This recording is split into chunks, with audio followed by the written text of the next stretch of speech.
friends, வணக்கம். Welcome to happy home makers channel. எல்லாரும் நல்லா இருக்கீங்களா? வீடியோ பார்க்கிறதுக்கு முன்னாடி இந்த வீடியோ பிடிச்சிருந்தா லைக் பண்றதுக்கும் நம்ம சேனலுக்கு சப்ஸ்கிரைப் பண்ணி ஹாப்பி ஹோம் மேக்கர் குடும்பத்துல ஒரு அங்கத்தினரா சேர்றதுக்கும் மறந்துடாதீங்க.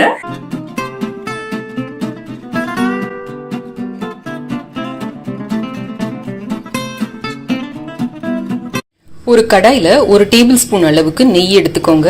இது கூட அரை கப் அளவுக்கு பால் பவுடர் சேர்த்துக்கோங்க. எந்த பால் பவுடர் வேணாலும் சேர்த்துக்கலாம். இது கூட 1/4 கப் அளவுக்கு பால் சேர்த்துக்கோங்க. காய்ச்சின பால், காய்ச்சாதது எது வேணாலும் சேர்க்கலாம். இப்போ அடுப்பை பத்த வச்சுக்கிட்டு மெதுவா இதை கிளறி கொடுக்கலாம். நல்லா கட்டி இல்லாம இந்த மாதிரி கலந்து எடுத்துக்கோங்க. அவ்வளவுதாங்க, ஒரு நிமிஷத்துலயே நம்மளோட ஹோம் மேட் கோயா தயாராயிடுச்சு. மாவான்னு கூட இதை சொல்லுவாங்க. இது வந்து குல்ஃபிக்கு ஒரு நல்ல டேஸ்ட் கொடுக்கும். சோ இதை எடுத்து தனியா ஒரு கிண்ணத்துல வச்சுக்கலாம். நம்ம எடுத்த அளவுக்கு கிட்டத்தட்ட அரை கப் அளவுக்கு கோயா கிடைச்சிருக்கு நமக்கு.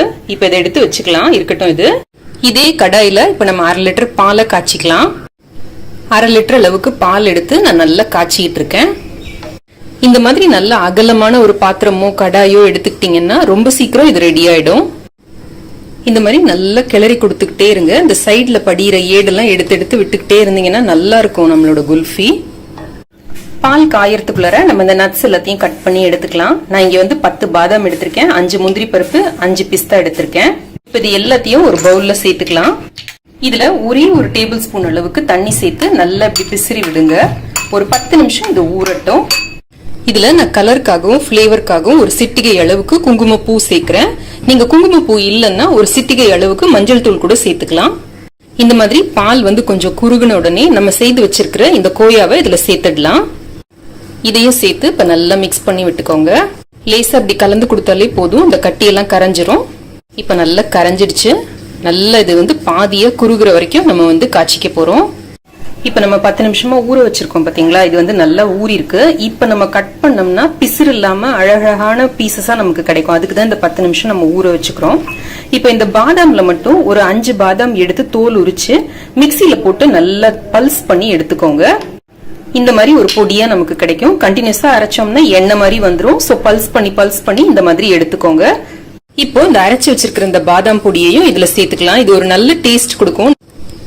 கொஞ்சம் விடாம இடையில கிளறி கொடுத்துக்கிட்டே இருங்க. இந்த ஓரத்துல இருக்கிற இந்த ஆடெல்லாம் எடுத்து விட்டுக்கிட்டே இருங்க. அப்பதான் நல்ல டேஸ்டா இருக்கும். இப்ப பாத்தீங்கன்னா இந்த பால் நல்லா குறுகிடுச்சு, நல்லா திக் ஆயிடுச்சு. அடுப்பை ஆஃப் பண்ணிக்கலாம். இதுல நம்ம அரிஞ்சு வச்சிருக்கிற இந்த நட்ஸை சேர்த்துக்கலாம். 1/4 டீஸ்பூன் அளவுக்கு ஏலக்காய் தூள் சேர்த்துக்கோங்க. இதுல 2 டேபிள் ஸ்பூன் அளவுக்கு சர்க்கரை சேர்த்துக்கலாம். குல்ஃபிக்கு ரொம்ப சர்க்கரை சேர்க்கணும்னு அவசியம் இல்ல. சர்க்கரை வேண்டாம்னா நீங்க பனங்கல்கண்டு பொடி கூட சேர்த்துக்கலாம். இப்ப எல்லாத்தையும் சேர்த்து நல்லா கலந்து கொடுங்க. ஆறுறப்ப இது இன்னும் நல்லா திக் ஆகும். இப்பவே பாத்தீங்கன்னா இந்த கிரெயினி டெக்ஸ்டர் இருக்கு பாருங்க. இதுல ஒரே ஒரு சிட்டிகை அளவுக்கு உப்பு சேர்த்துக்கிட்டீங்கன்னா அந்த ஸ்வீட்டை வந்து நல்லா பேலன்ஸ் பண்ணி கொடுக்கும். இந்த மாதிரி இருக்கணும் நம்மளோட கன்சிஸ்டன்சி. இதை வந்து செட் பண்ணி சாப்பிடுறப்ப நமக்கு ரொம்ப டேஸ்டா இருக்கும். இது கொஞ்சம் ஆற விட்டு செட் பண்ணலாம். இந்த மாதிரி நம்ம வீட்டுல இருக்கிற சின்ன கிண்ணங்கள்லயோ இல்ல இதுக்குன்னு கிடைக்கிற இந்த மண் பாத்திரங்கள்லயோ நம்ம வந்து இதை செட் பண்ணலாம். இப்ப நான் இது 3மே எடுத்து வச்சிருக்கேன். இதுல நம்ம நிரப்பிக்கலாம். நைட் ஃபுல்லும் ஃப்ரீசர்ல வச்சு எடுக்கலாம். இந்த மாதிரி ஐஸ்கிரீம் ஸ்டிக்ஸ நல்ல இந்த சென்டர்ல குத்தி வச்சுட்டு நம்ம இப்ப இத நைட் ஃபுல்லும் ஃப்ரீசர்ல வச்சு எடுக்கலாம். இப்போ நம்மளோட குல்ஃபி ரெடியா இருக்கு. இந்த குல்ஃபிக்குள்ள நம்ம வந்து ஸ்பூன் வச்சு டைரக்டாவே எடுத்து சாப்பிடலாம். இதை வந்து வெளியில எடுக்கிறதுக்கு இந்த மாதிரி ஒரு கிண்ணத்துல தண்ணி வச்சுக்கோங்க. நார்மல் தண்ணி போதும். அதுக்கு நடுவுல கொஞ்ச நேரம் அந்த மாதிரி வச்சிங்கன்னா போதும். நல்லா இது வெளியில எடுக்க வந்துடும். இப்போ நம்மளோட குல்ஃபி ரெடி. இப்போ நம்மளோட ஈஸி குல்ஃபி தயார். நம்ம சேனல்ல வர ஏதாவது நீங்க ஃபாலோ பண்ணீங்க, ட்ரை பண்ணி பாத்தீங்க அப்படின்னா படத்தை வந்து இன்ஸ்டாலயோ ஃபேஸ்புக்லயோ போஸ்ட் பண்ணிட்டு என்ன டேக் பண்ணுங்க. இன்ஸ்டாகிராம்லயும் ஃபேஸ்புக்லயும் கூட நான் இன்ட்ரெஸ்டிங் கண்டென்ட் அப்பப்ப அப்லோட் பண்ணிக்கிட்டே இருக்கேன். நீங்க அதையும் பாருங்க, சப்போர்ட் பண்ணுங்க, ஃபாலோ பண்ணுங்க. Instagram ID happy home maker _Tamil, Facebook ID happy home maker Tamil. நம்ம வீடியோஸ்ல வர ப்ராடக்ட்ஸ் ஏதாவது வாங்கணும் அப்படின்னா கீழே அமேசான் லிங்க் இருக்கு. இந்த வீடியோ உங்களுக்கு ரொம்ப பிடிச்சிருக்கும்னு நினைக்கிறேன், பயனுள்ளதாகவும் இருக்கும்னு நினைக்கிறேன். பிடிச்சிருந்ததுன்னா லைக் பண்ணுங்க, உங்க ஃப்ரெண்ட்ஸோடையும் ஃபேமிலியோடையும் ஷேர் பண்ணிக்கோங்க. நம்ம சேனலுக்கு சப்ஸ்கிரைப் பண்ணி ஹாப்பி ஹோம் மேக்கர் குடும்பத்துல ஒரு அங்கத்தினரா சேர்ந்துருங்க. நம்மளோட மத்த 2 சேனலான ஹாப்பி ஹோம் மேக்கர் கோலம் 2 பாருங்க, சப்ஸ்கிரைப் பண்ணுங்க, சப்போர்ட் பண்ணுங்க.